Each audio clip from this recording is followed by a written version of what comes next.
Hello, I'm Dr. D, also known as Dr. Diane Skafte, and I feel so fortunate to be in Denmark now, soaking in the beauty and history of this ancient land.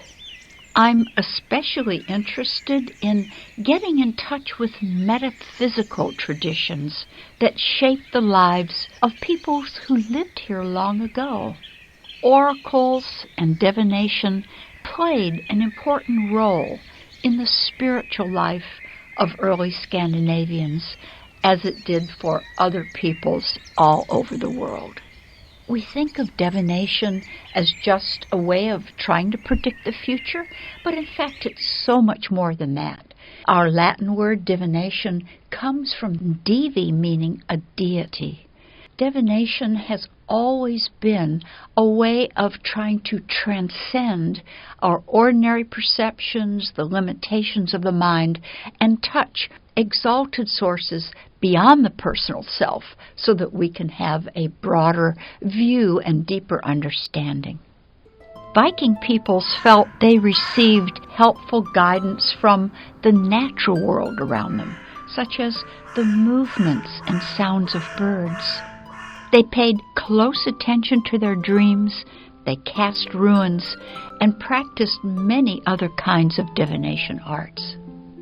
But when faced with a major issue or big decision, they were likely to consult a specialist in divination, a prophet or a prophetess.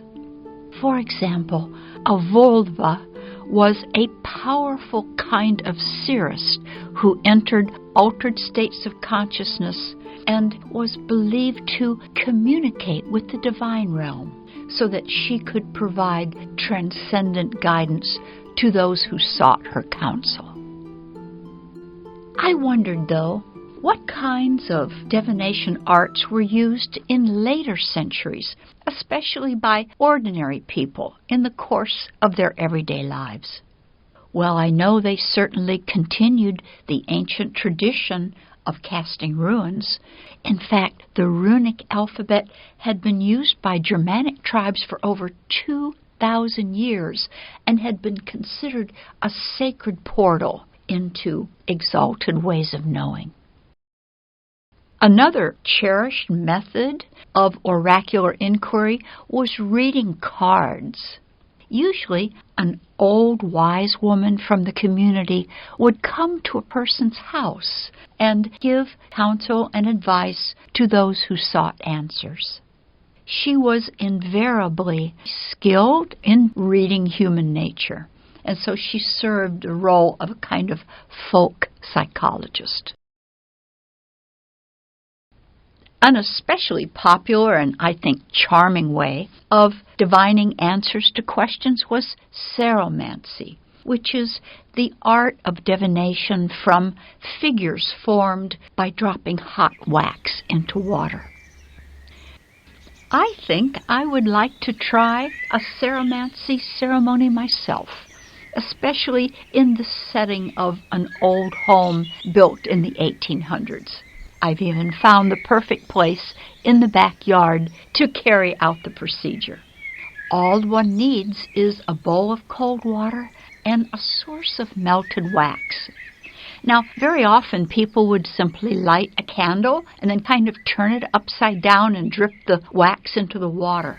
But outside, I'm feeling that breezes could interfere with that process, so I've used another method, also widely employed, which is to melt wax over a stove. And in fact, this beaker is old and carries some of the traditions of the past.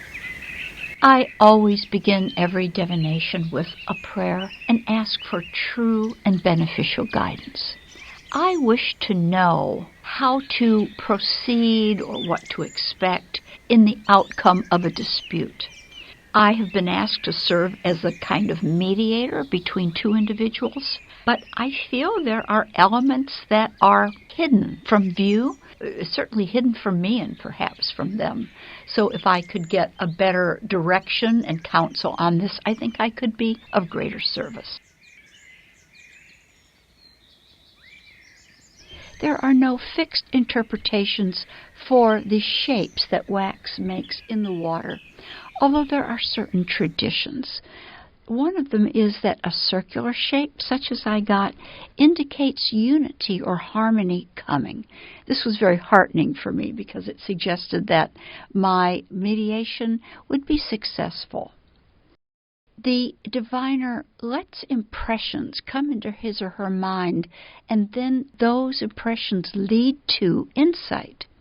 The first thing I noticed is that there is a difference in size between the two elongated figures, suggesting that the dominant figure might be exerting too much pressure on the other one, and this might have its origin in a past life connection, as so often happens. I also observed that the circle shape, which I identify as the mediator myself, attached itself to the larger figure. This gave me the insight that I should begin my work with her and perhaps encourage her to take a gentler approach to the interaction. Finally, I see that there is a bond between them. There is a bridge between them still. Therefore, I feel confident that with a little bit of work, they can get back in touch with the larger destiny that holds them together.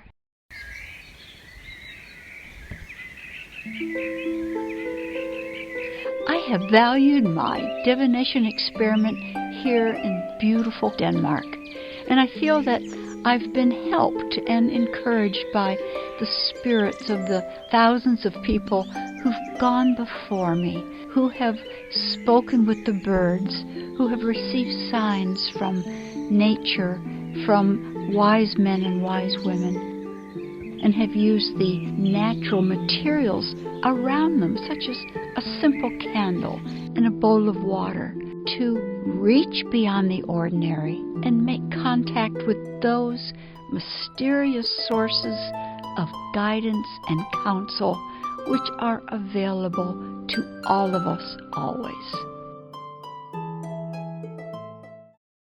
Well, thank you for joining me in this oracular adventure in Denmark.